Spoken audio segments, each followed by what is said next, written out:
Knock, knock. Someone was knocking on the door to Elsa's ice house. Rapunzel, who had just finished tying up her hair, got up to answer the door. It was Varian, and he didn't seem too happy. "Are you okay, Varian?" Rapunzel asked. "Where's Anna?" Elsa asked. She had just appeared behind Rapunzel. "I tried to save her, but I couldn't," Varian replied. "It's okay," Elsa said. Suddenly, a black rock shot up from out of the ground and broke through the ice that made up the floor. "Cassandra?" Rapunzel called. Cassandra ran into the room. "What is it, Rapunzel?" Cassandra asked. "Why did you create this rock?" Rapunzel pointed to the black rock that had grown out of the ground. "I don't know," Cassandra replied. Samantha walked into the room. "Are you okay, Elsa?" she asked. "I'm fine. Why?" Elsa replied. "You've seemed more worried than usual lately, and I'm starting to lose control of my powers, but I'm not worried about anything right now," Samantha explained. "I guess I'm just worried about Anna," Elsa said. "Let's get some sleep. We'll try to free her tomorrow," Rapunzel suggested. Inside the castle dungeon, Anna was trying to find a way out. So far, there was nothing she could do. Suddenly, the king walked up. "Whatever you want from me, you won't get," Anna exclaimed. "I'll make sure I do get what I want." The king walked away. Rapunzel tossed and turned in her bed. For some reason, she couldn't fall asleep. Was something on her mind that she didn't know about?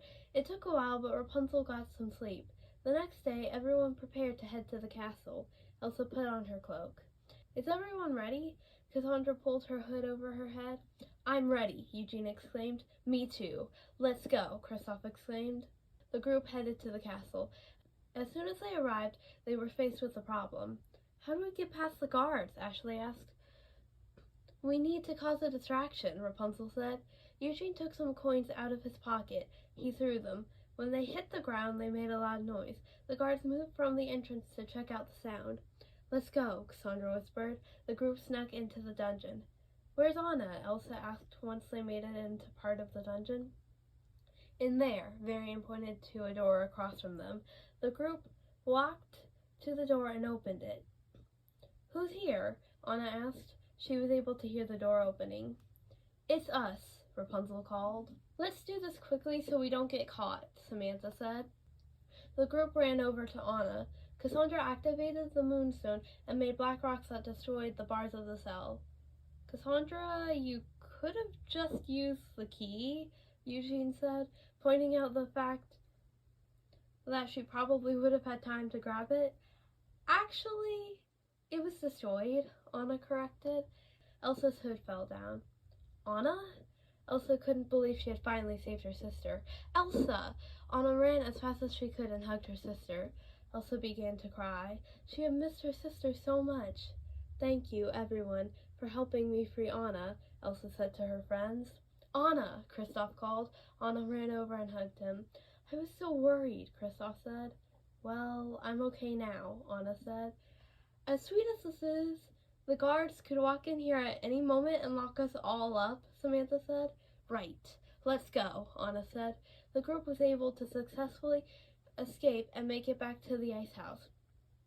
Cassandra deactivated the moonstone. Rapunzel deactivated the sundrop. "We need to get out of here before the king sees what we did," Cassandra said. "I'll go get the balloon ready," Varian said. He went outside.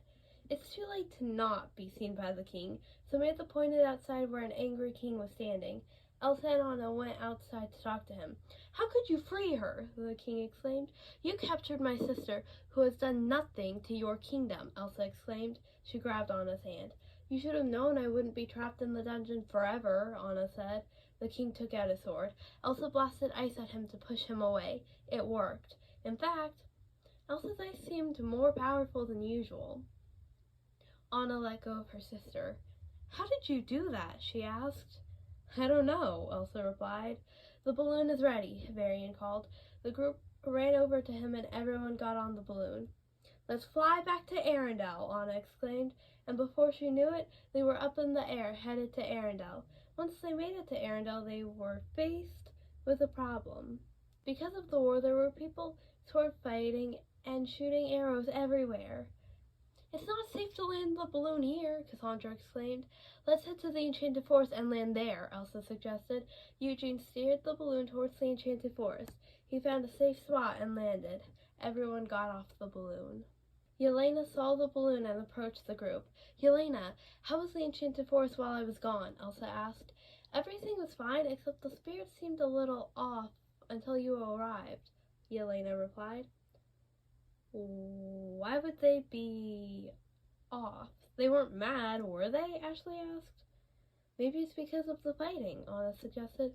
If that's the case, then we need to stop the war. We can't let the peace between the spirits be disrupted, Elsa said. How are we supposed to get back to Arendelle? Cassandra asked. I know how, Kristoff replied. He left and came back with his wagon and Sven, his pet reindeer. Kristoff had missed Sven because he wasn't able to bring his reindeer with him to try and free Anna. Are you coming with us? Anna asked Yelena as she climbed into the wagon. No, I'm not, Yelena replied. Keep an eye on the spirits while I'm gone, Elsa instructed. Once everyone was in the wagon, they rode to Arendelle. Only they ended up in the middle of a fight. Men from the Southern Isles and men from Arendelle were fighting. There were swords clashing and arrows fighting everywhere. Duck, Cassandra called. An arrow was flying straight towards the group. Everyone ducked down as fast as possible. The arrow flew right past them. Rapunzel looked up. It's safe, she said. Everyone got out of the wagon. Wait, aren't those guards over there from Corona? Anna asked as she pointed to a group of guards. Yes, they are. I sent a letter to my parents before we left to go to the Southern Isles. I told them about the war and asked them to send help, Rapunzel explained.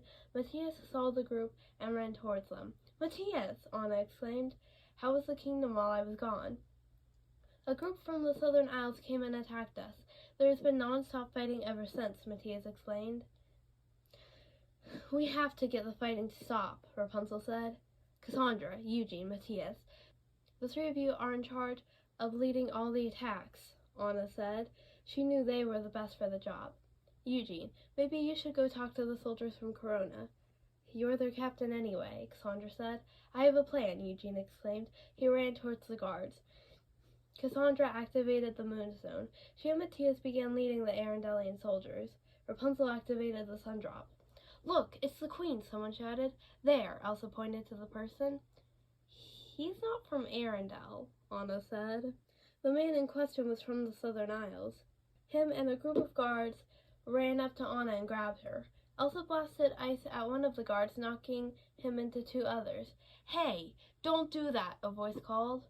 Why do I recognize that voice? Cassandra asked. Don't tell me, Varian was in shock. It's him, isn't it? Eugene asked. It's definitely him, Rapunzel said. A man suddenly walked up. Andrew, Rapunzel, Cassandra, Eugene, and Varian gasped. Andrew was from the kingdom of Seporia, a kingdom not far from Corona. He had once tried to destroy Corona.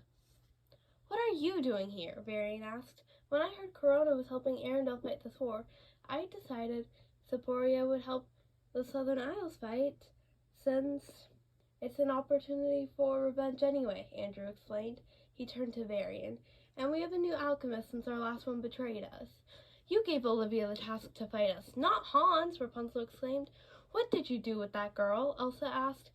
I erased her memory using a magic necklace. She thinks she's the Dark Princess, and once her hair turns completely blue, her memory will be permanently gone, even if she takes off or destroys the necklace, Andrew explained. That explains everything, Anna exclaimed. Suddenly, a yellow crystal came flying towards her. It landed next to her and amber began to grow. Cassandra used the black rocks to destroy it. Hello, guys, Olivia walked up. Her hair had more blue than last time they saw her. Last time she had just a blue streak. Her hair still had some black in it, though, so they could still save her. Listen, please. You're under a spell. You don't remember who you are. You're not the Dark Princess. You're an alchemist named Olivia, Varian tried to talk to her. Don't lie to me, Olivia shouted. Lie? Varian asked. You don't want to become the villain. I know that for a fact, Samantha said. Olivia threw a crystal at both Samantha and Varian. Cassandra, Varian shouted. Cassandra used black rocks to stop the amber from growing. Everyone was now fighting one person or another. Andrew, you have to take that necklace off Olivia, Rapunzel said. She was fighting Andrew. Elsa was fighting Olivia. She tried to grab the necklace. That's mine, Olivia exclaimed. She held on to the necklace. That necklace is erasing your memory. The bluer your hair, the more likely your memory will be gone forever, Elsa warned. I don't believe you, Olivia exclaimed. Elsa reached for Olivia's necklace. Princess, it's time. Prince Hans wants you to create the explosion, someone called. Olivia ran towards him. What did he say? Anna asked. Something about an explosion, Elsa said. Guys, look. I don't think we have time to run, Varian pointed out.